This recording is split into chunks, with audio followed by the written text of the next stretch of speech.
Hello friends, good morning to all of you. आज है 5 नवंबर और 5 नवंबर के सारे important current affairs with map and GS के स्पेशल फैक्ट्स, जैसा कि हम डेली करते हैं।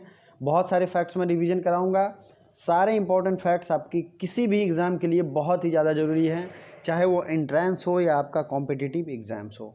दोनों पर्पज़ के लिए बहुत ही ज़्यादा यूज होने लगे। आपके मात्र 20 मिनट के इस करंट अफेयर्स में आपके 2 से 3 घंटे का समय बचेगा। 200 से 300 अलग से जीएस के फैक्ट्स रिवीजन कराऊंगा, जिससे आपको बहुत ही ज़्यादा बेनिफिट मिलने वाला है।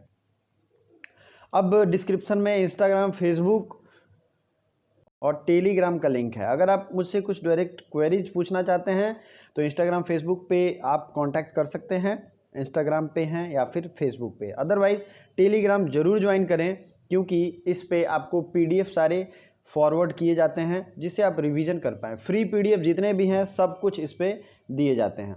तो please join Telegram as soon as possible. पहला क्वेश्चन है,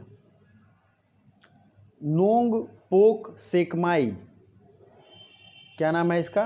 नोंग पोक सेकमाई, जो कि सर्वश्रेष्ठ पुलिस स्टेशन चुना गया है। आपको पता है होम मिनिस्ट्री के द्वारा एक सर्वे कराया जाता है, जिसमें जो सर्वश्रेष्ठ पुलिस स्टेशन होते हैं उनको नामित किया जाता है, अवार्ड दिया जाता है। तो नोंग पोक सेकमाई जो कि सर्वश्रेष्ठ पुलिस स्टेशन चुना गया है, वो किस राज्य में है? तो ये है मणिपुर में। अब ये क्वेश्चन वीवीआई है, बहुत ज़्यादा संभावना है किसी भी एग्ज़ाम में पूछने का। पहला तो है इसका नाम क्या है, दूसरा है ये किस राज्य में है। तो ये है मणिपुर में। मणिपुर में नोंगपोंग सेकमाई जो कि सर्वश्रेष्ठ पुलिस थाना के रूप में चुना गया है। ठीक है, इंग्लिश में अगर लिखेंगे NONGPOKSEKMAI सेकमाई। ठीक है, यह है मणिपुर में। अब इसमें नॉर्थ ईस्ट की बात हुई है। नॉर्थ ईस्ट आपने मैप में कई बार मैंने दिखाया है। आज मैं आपको नॉर्थ ईस्ट से रिलेटेड जो भी स्पेशल फैक्ट्स हैं उनको रिवीजन कराने जा रहा हूं। साथ में यहाँ मैंने लिख भी दिया है 6 मंथ आफ्सपा एक्सटेंडिंग। कहाँ हुआ है आफ्सपा एक्सटेंड किया गया 6 मंथ का? ये किया गया है नागालैंड में। Zoram mega food park recent में खोला गया था। जोरम नाम है तो मिजोरम से कनेक्ट करिए, ये आपको याद हो जाएगा। हर घर तक नल से साफ पानी योजना, ये अभी रिसेंट में नॉर्थ ईस्ट में मणिपुर में संपन्न हुआ है। योजना ये कहाँ थी? मणिपुर में। तो मणिपुर से 2 क्वेश्चन हो गए, एक तो ऊपर भी और एक नीचे भी। उसके बाद ब्रू ट्राइब, एक ब्रू ट्राइब थी जिसको रिहेबिलिटेट किया गया है, मतलब फिर से उन्हें बसाया गया है। कहाँ पे? मिजोरम में ब्रू ट्राइब को रिहेबिलिटेट किया गया है। हाईएस्ट पायर ब्रिज, दुनिया का सबसे हाईएस्ट पायर ब्रिज बनाया गया है मणिपुर में। तब देखिए मणिपुर में कितना हो गया। मणिपुर में ऊपर हमने एक क्वेश्चन देखा ही था, नोंगपोंग सेकमाई जो कि सर्वश्रेष्ठ पुलिस थाना था। अब उसके बाद हर घर तक नल से साफ पानी योजना में टॉप पे है मणिपुर, और हाईएस्ट पायर ब्रिज। 3 क्वेश्चन हो गए मणिपुर। 6 मंथ के लिए अभी रिसेंट में AFSPA armed forces special power act, एक एक्ट है जिसके तहत किसी भी आर्म्ड फोर्सेज को, किसी भी व्यक्ति को तलाशी लेने का अधिकार है बिना वारंट। ठीक है, बिना वारंट के तलाशी लिया जा सकता है। तो ये बढ़ाया गया था नागालैंड में। तो इसलिए आपको रिवीजन करना है बार बार, ताकि आपको लॉन्ग टर्म तक याद रहे। इसके अलावा एक और है रिवीजन पार्ट में, कोविड-19 सेस लगाने वाला पहला राज्य जो इंडिया में था वो नागालैंड ही था। कौन था? नागालैंड में, जिसमें कोविड-19 के लिए सेस लगाया गया था। सेस मतलब उपकर। क्या होता है? उपकर। चलिए अगला क्वेश्चन है, इंडियन नेवी डे ये कब मनाते हैं? इंडियन नेवी डे मनाते हैं 4 दिसंबर को। ये क्यों मनाते हैं? देखिए 4 दिसंबर 1971 को ऑपरेशन ट्राइडेंट के तहत, किसके तहत? ऑपरेशन ट्राइडेंट के तहत इंडियन नेवी के शिप ने 4 पाकिस्तानी जहाज़ों को डुबा दिया था। ये बहुत ही एक वीरतापूर्ण कार्य था। इसी को सेलिब्रेट करने के लिए, और अभी करेंट सिनेरियो में जो इंडियन नेवी की अचीवमेंट्स हैं उसको याद करने के लिए इस दिन को सेलिब्रेट किया जाता है। किस दिन को? 4 दिसंबर को, इंडियन नेवी डे। अगला है, अब दिसंबर महीने के जितने भी डे हैं सबको आप लोग सीरियल वाइज याद करेंगे, रिवीजन करेंगे, और जब भी मैं पूछूं तो प्लीज़ कमेंट बॉक्स में कमेंट करो। दिसंबर 1 को वर्ल्ड एड्स डे मनाते हैं। 2 दिसंबर को नेशनल पॉल्यूशन कंट्रोल डे मनाते हैं। 3 दिसंबर को world day of the handicapped मनाते हैं। 4 दिसंबर को इंडियन नेवी डे मनाते हैं। 7 दिसंबर को Indian arm forces flag day, मतलब झंडा दिवस जो मनाते हैं आर्म फोर्सेज का, वो मनाते हैं 7 दिसंबर को। 10 दिसंबर को मनाते हैं ह्यूमन राइट्स डे। 11 दिसंबर को मनाते हैं इंटरनेशनल माउंटेन डे। 14 दिसंबर को मनाते हैं वर्ल्ड एनर्जी कंजर्वेशन डे।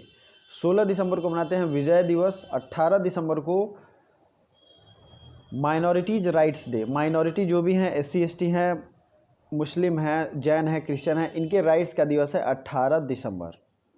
अगला है दिसंबर 22 में नेशनल मैथमेटिक्स डे। मैथमेटिक्स का जो दिवस है मैथ का, वो है 22 दिसंबर।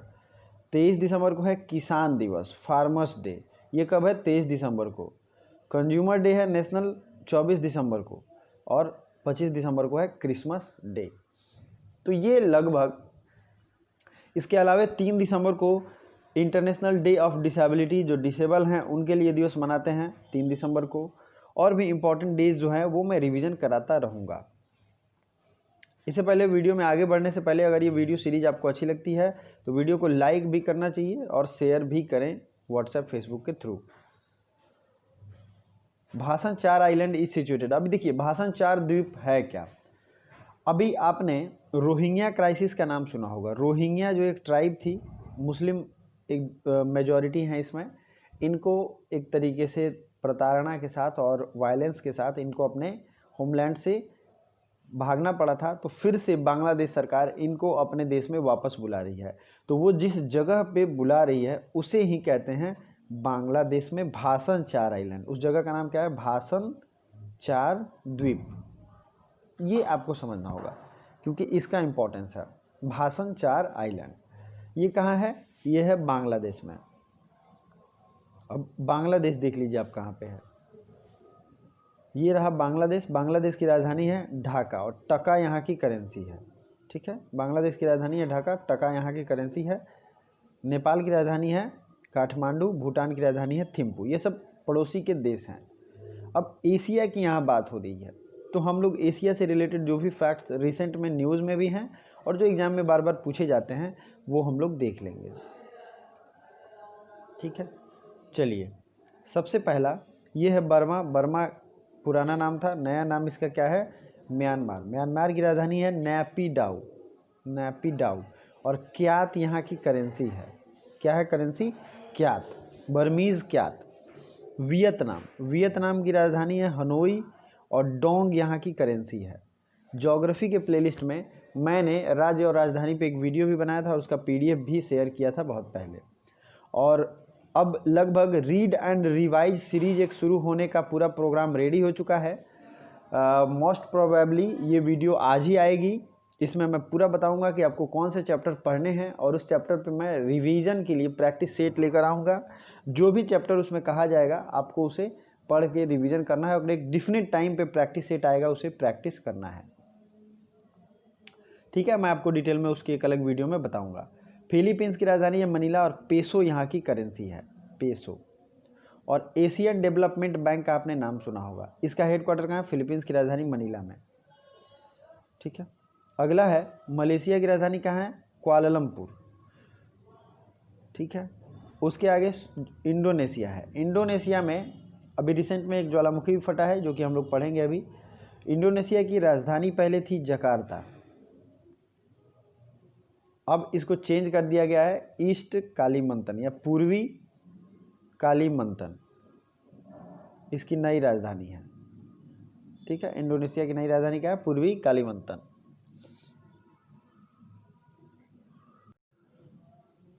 और इंडोनेशिया की करेंसी क्या है? रुपिया, रुपिया। जोको विडोडो यहाँ के राष्ट्रपति हैं, जोको विडोडो। और दुनिया में सबसे ज़्यादा अगर आइलैंड वाला कंट्री कोई है तो ये है इंडोनेशिया। ठीक है, इंडोनेशिया। आपने न्यूज़ में कई बार साउथ चाइना सी का नाम सुना होगा, ये है साउथ चाइना सी। इसके बाउंड्री स्टेट को जरूर याद रखिए। फिलीपींस है, मलेशिया है, वियतनाम है, ठीक है, और ऊपर है चाइना। चलिए आगे एक और क्वेश्चन में भी इसके बारे में हम लोग बात करेंगे। पासेक्स डिफेंस एक्सरसाइज, पासेक्स इसका नाम ही है। PASSEX defence exercise conducted between India and Russia. तो ये जो है इंडिया और रसिया के बीच में पासेक्स डिफेंस एक्सरसाइज कंडक्ट किया जा रहा है। अब इसमें से आपको याद क्या करना है, डिफेंस एक्सरसाइज की यहाँ बात हो रही है। जितने भी डिफेंस एक्सरसाइज हैं उनको मैं अभी रिवीजन करा रहा हूँ आपको।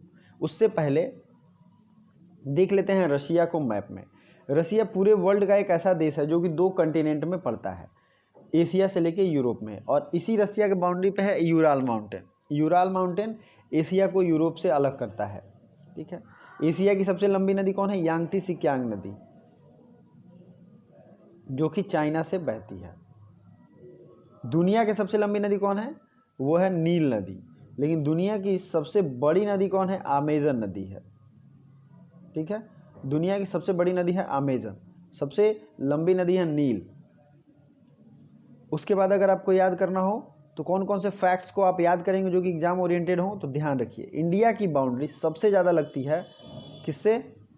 बांग्लादेश से, 4096 किलोमीटर। फिर दूसरे नंबर पे है चीन, 3933 किलोमीटर। प्लीज़ इसको नोट कर लो। दूसरे नंबर पे है 3933 किलोमीटर चीन। तीसरे नंबर पे है पाकिस्तान।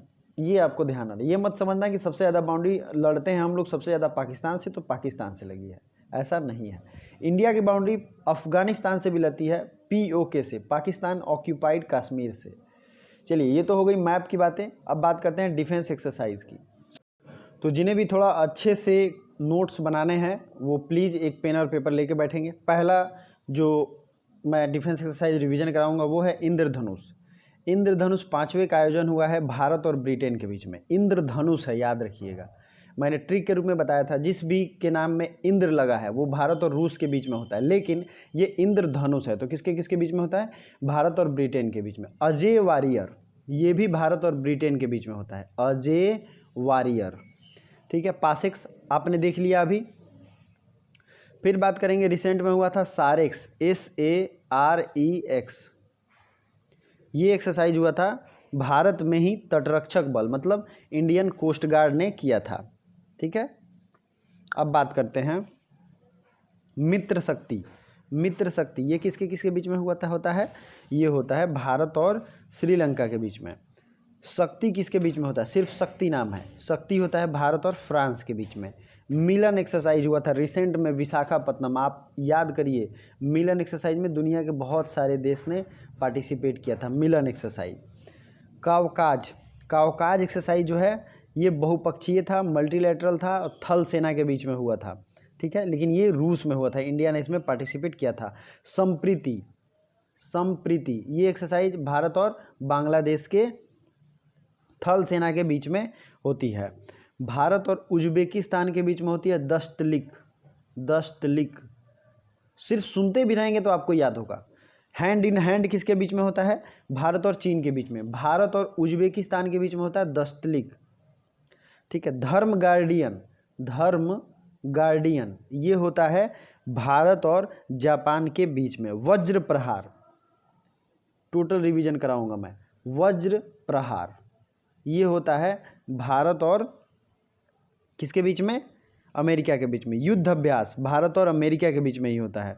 प्रबल दोस्तिक, अब ये देखिए, ये दस्तलिक से अलग नाम है। प्रबल दोस्तिक ये होता है दोस्तिक।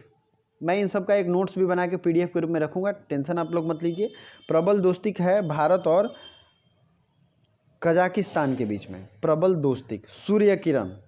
सूर्य किरण बहुत ही ज़्यादा इजी है। सूर्य किरण भारत और नेपाल के बीच में। मैत्री है भारत और थाईलैंड के बीच में। तो आई होप आपको बहुत सारे रिवीजन हो गए होंगे। इसको मैं कंपाइल करके आपके लिए रिवीजन के लिए लेके आऊँगा। दिनेश्वर शर्मा कहाँ के प्रशासक थे जिनका अभी निधन हो गया? तो ये दिनेश्वर शर्मा लक्षद्वीप के लेफ्टिनेंट गवर्नर थे। लक्षद्वीप आपको याद होगा, ये है लक्षद्वीप, ये है अंडमान निकोबार आइलैंड और लक्षद्वीप है भारत के इस साइड में। ये है यहाँ पे अरब सागर में। तो इसके कौन से ये प्रशासक थे? दिनेश्वर शर्मा। इनको आपको याद रखना है। दिनेश्वर शर्मा यहाँ के प्रशासक थे। दरअसल जो हमारे यूनियन टेरिटरीज़ हैं वो वहाँ पे प्रशासक ही होते हैं जो कि डायरेक्ट राष्ट्रपति के द्वारा अपॉइंट किए जाते हैं। वहाँ इलेक्शन नहीं होता है। 2 ही ऐसे यूनियन टेरिटरी हैं जहाँ पे इलेक्शन होता है, एक तो पुडुचेरी और दूसरा दिल्ली। उसके अलावा सब जगह लेफ्टिनेंट एलजी अपॉइंट किए जाते हैं। तो पुडुचेरी के एलजी कौन है? किरण बेदी। और वहाँ के सीएम कौन है? वी नारायणसामी। ये दोनों चीज़ें आपको याद रखनी है, ठीक है। अगला है दिल्ली का, तो आपको पता ही होगा, अरविंद केजरीवाल, अनिल बैजल। तो ये चीज़ें यूनियन टेरिटरी के बारे में। यूनियन टेरिटरी एक और न्यूज़ था, दमन एवं दीव और दादर एवं नागर हवेली दोनों को अभी एक कर दिया गया है, ठीक है। राजधानी क्या होगी? दमन। तो ये भी आपको याद होनी चाहिए। 2 यूनियन टेरिटरी नए बनाए गए हैं, जम्मू एंड कश्मीर और लद्दाख। कब बना? 31 अक्टूबर 2019 को अनाउंसमेंट हुआ, ठीक है। फिर बिल पास हो गया और वो अलग अलग हो गए। तो 31 अक्टूबर को यूनिटी डे के रूप में हम जानते भी हैं और इन दोनों को अलग भी किया गया। चलिए, तो बहुत सारे फैक्ट्स रिवीजन हो रहे हैं, अच्छा लग रहा होगा आपको, आई होप आपको। तो वीडियो को लाइक भी करना सीखिए। जो बाइडेन ने किस भारतीय को सर्जन जनरल अपॉइंट किया है? तो ये भारतीय हैं विवेक मूर्ति, जिनको सर्जन जनरल अपॉइंट किया गया है। ये बहुत अच्छी बात है कि एक भारतीय को एक उच्च पद पे नियुक्त किया गया है। जो बाइडेन कौन है? ये अमेरिकन प्रेसिडेंट हैं। और वहाँ की वाइस प्रेसिडेंट का नाम आपको कमेंट बॉक्स में कमेंट करना है, वाइस प्रेसिडेंट का नाम। चलिए आगे बढ़ते हैं। फॉर्चून की टॉप 500 कंपनी में भारत की टॉप कंपनी कौन है? फॉर्चून ने टॉप 500 कंपनी की एक लिस्ट जारी की है, जिसमें भारत की कंपनी टॉप पे है, रिलायंस इंडस्ट्रीज। इसके चेयरमैन कौन है? मुकेश अंबानी। कौन है? मुकेश अंबानी।